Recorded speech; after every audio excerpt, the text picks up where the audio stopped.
straight on to the questions. May we have anyone with the questions come to the middle? That's right, guys. Don't forget to remind us your name as well as the media outlet that you're from. And guys, Bebe, I just want to say, we weren't able to see your sound check, but I heard from people that it was amazing. Oh, thank you. So, guys, I'm so excited. We are all so excited to see Bebe on stage. We have our first question right here. Hi, I'm Sunshine. I'm from Sumbi.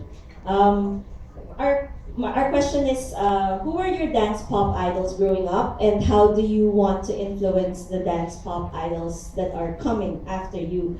We just heard from A-Pink earlier that they look up to you and they're excited to perform with you later. That is so sweet. I have definitely grew up with. Funny enough, is I never really grew up watching dance pop artists. I actually loved like Lauryn Hill. You know, I grew up with Britney Spears, though I did. I love Destiny's Child, Beyonce, and of course Michael Jackson and Madonna. Those are some of my favorites. I think taking back from them, like Michael and Madonna, and doing what they did and making it my own, I think will help inspire the new generation of dance pop artists like A-Pink. That's so sweet. That's so sweet of them. Thank you so much. Thank you very much. Next question, please. Hi, Bebe. I love your hair. Oh my gosh. Thank you so much. I'm Lisha from iHeartLisha.com. Hi. And my question is, you're such an amazing songwriter. What's your inspiration in writing songs? I think my inspiration with songs has always been just life in general.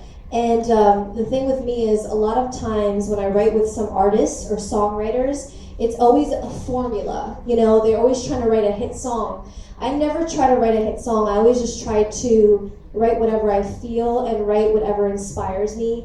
And it's always honestly really coming from the heart. And may it be heartbreak or happiness, that's what I put into my songs. Thank you. Thank you so much. Thank you. All right, next question. Hi, Bebe. I'm Razel from Just PH. In the last couple of years, you've toured with great artists. How does going around the world and being in a country as far from home like the Philippines, how has it changed you?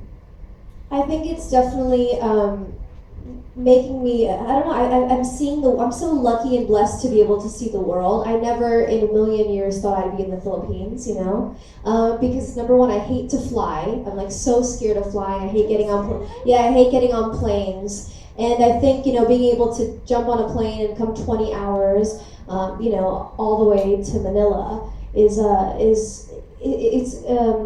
I'm getting wiser, and it's teaching me how to, face my fears. And I think I'm just super grateful for that, I think being a musician or an artist and traveling the world forces you to face your fears and face things every day that make you uncomfortable. And I think that's what makes you grow as a human being. So being here, even for one day, I'm here for one day. I wish I was here for more. Even just being here and meeting the people and trying the food and the traveling has honestly has already changed me.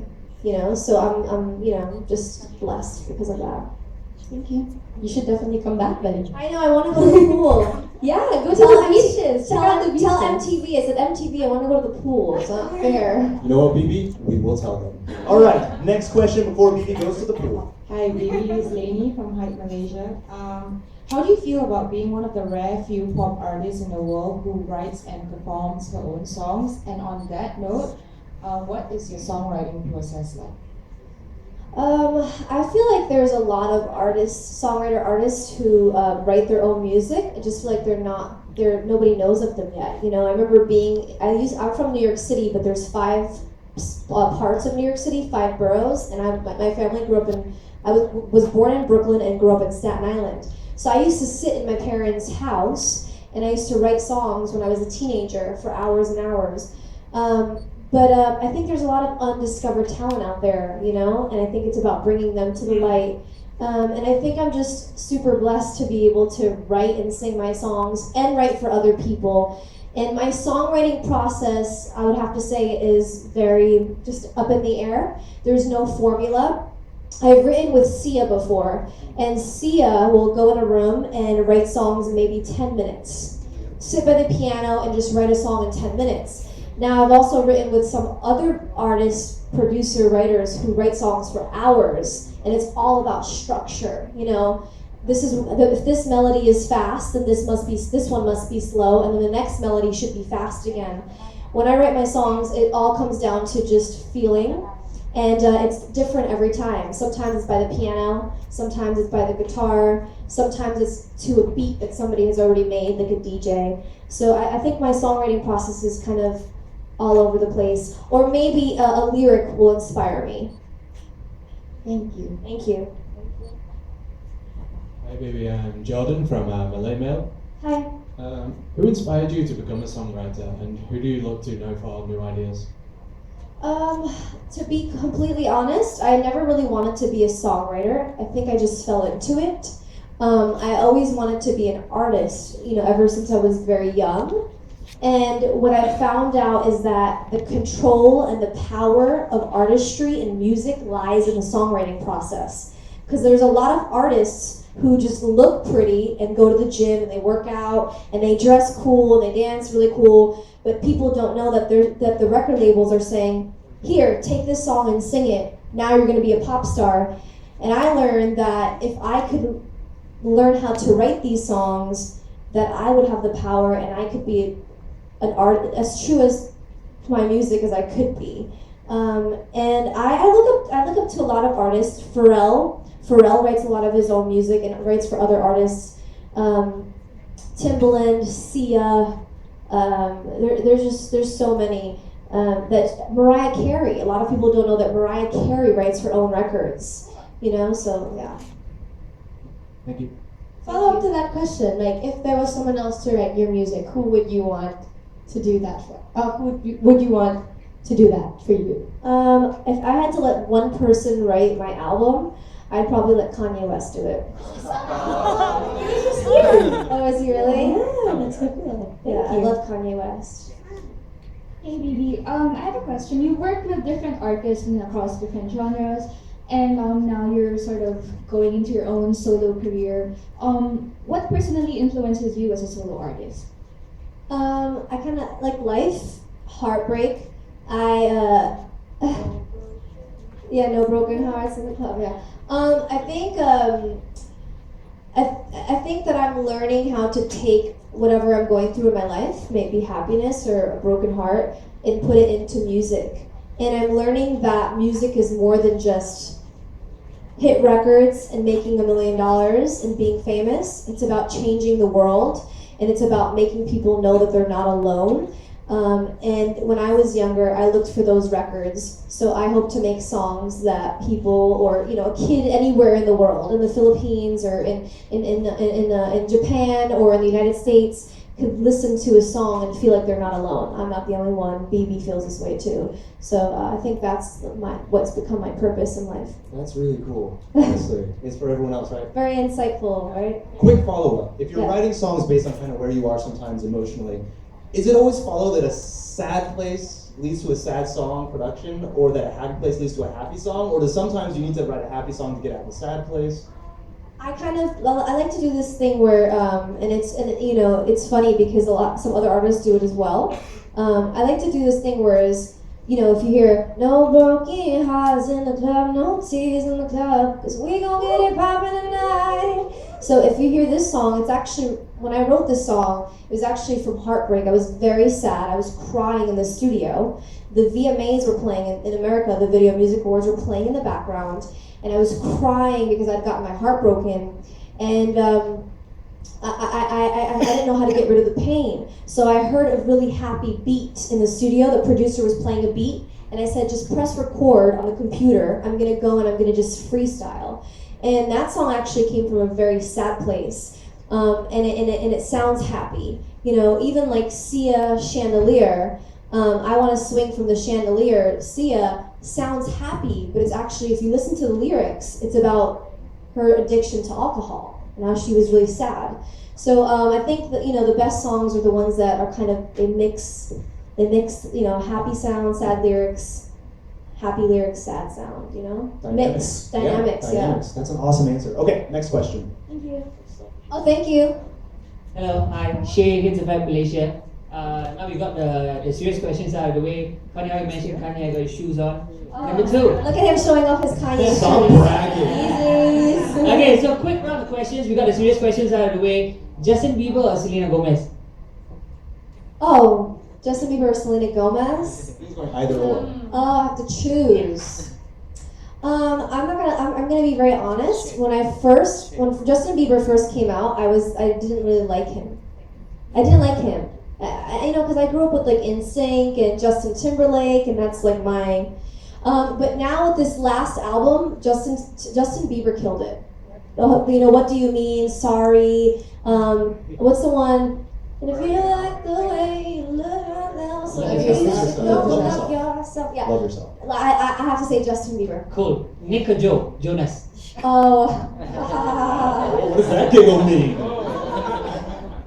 I know them both right there. I know them both very well, but I'm gonna have to say because of certain things, Nick. By Okay, Joe. last one. G-Eazy or Eminem? Oh. Trying to break the stage up here. You're gonna get me in trouble. No, don't worry. I had, G-Eazy just texted me and was like, "Hey, how are you? Where are you?" I'm like, "I'm in Manila." And he's like, "What?" Somebody just asked a question about you. You know what? I honestly, I'll have to say that's a tie, just because I grew up with Eminem, and Eminem, I wrote the monster for Eminem and Rihanna. Before I wrote that song, I had in America, I had $200 in my account, and I was literally broke. And my father was like, "You have to get a job, or you have to go back to school. You cannot live like this." And when I wrote the monster, I had shopped it to all the record labels in the United States, and nobody thought the song was a hit. It was originally my record. And Eminem heard the song and wanted it immediately, and he put it out, and it was 4 times platinum, and I definitely was not broke anymore. Yeah, we believe so. Yeah. So, I'll see you later. thank you. Hi, I'm Glenn from Youngstar. I just wanted to ask, I think a lot of people in this room are also curious on where the name Bebe Rexha came from, and if ever, what does it say about the kind of music that you make? Well, my family's from Albania, which is near Macedonia, Italy, Greece. My grandfather, may he rest in peace, went to the hospital when I was born, and the first thing he saw when I was born was my big eyes. I had very big eyes and a small body. And he told my mother, I want to name your daughter, but I want to name her Bleta. Bleta in Albanian means bumblebee, like a buzzing bee. So bumblebee, BB, everybody started calling me BB for short. And that's how the name came about, from the name Bleta. And I think it's funny because I've gone through so many transformations in my music, in the sound and the style. And growing up in New York City, it's very cultural, it's different sounds. I think my name is, it's unique, and it definitely represents the style of music I have, and it's fun. And I'm learning to enjoy life and enjoy every moment and not take things so seriously. And if you say a name like BB, you can't be, you know what I mean? Even if you yell at me, it doesn't sound mean. You can be like, BB! It's like, it still sounds cute. But, so my parents named me Bumblebee. And I've never gotten stung by a bumblebee, so I think I'm part of them. And Let's try to keep it that way. Let's keep it that way. So my name is Bebe Rexha. I kept my last name, which everybody says Rexha in America because it's the easier way. But Bebe Rexha, so I kept the Rexha, the Rexha, and it's Bebe Rexha. So would you want your fans to call you Bebe Rexha? Rexha? Bebe Rexha. Rexha? Rexha. I'm horrible. I don't know if anybody can. I don't know if they'd be able to do that. I just say Bebe Rexha. It's Okay. it's easy. I feel like Thank you for going easy on us. My mom calls me that when she's mad. Full name, I think mothers She do goes, that. Bleta! I'm like, oh gosh, I'm in trouble. Hi, Bibi. I'm Mariel from the Tourism Promotions Board. I would just like to ask, it's your first time in the Philippines, right? Yes. Aside from coming here to work, do you also have plans to visit again for vacation? And which places would you want to go? I would love to. I don't know if I'm saying this. Boracay? How is that? Boracay. Do you know Mike Posner? There's a song here. I took a pill and a visa. So I saw him at a radio show like 2 days ago, and he said you got to go to Boracay. Yeah, you have to. And I said, well, I don't know how far that is from Manila. Is that pretty far from here? Yeah. Take a plane. He's like, go to Boracay. He's like, forget about your show. I was like, he's like, it's awesome there. He's like, it's so romantic. I was like, okay. But then I just saw the pool here, and I'm like, the weather's so beautiful. The people are so nice. I'm like, maybe I'm gonna go to Boracay, but I need like a week, like a full week, you know? And Palawan, you need to check Where's that out. that? It's also another amazing untouched beauty. Oh. Actually, it's part of the 7 wonders of the world. Wow. underground Okay, thing. yeah. So I will definitely be back here, and I want a proper. Would you say? I want a proper meal, like a real, like authentic meal. Let's make that happen. Yasi can definitely help you out with it. Really? Let's make that happen. Let's make that happen. Okay, let's do it. Thank you. Thank you. Note to MTV, Bebe has mentioned swimming in the pool once again as like a third reference. Let's make this happen. The faster this is over, the faster I can jump in the pool. Okay, we're done. We'll see you, Bebe. Thank you. All right, guys. Last question opportunity up here. Does anybody have one last question before we open it to photo opportunities? Okay. All right, let's go ahead and do this, guys. Let's bring up our official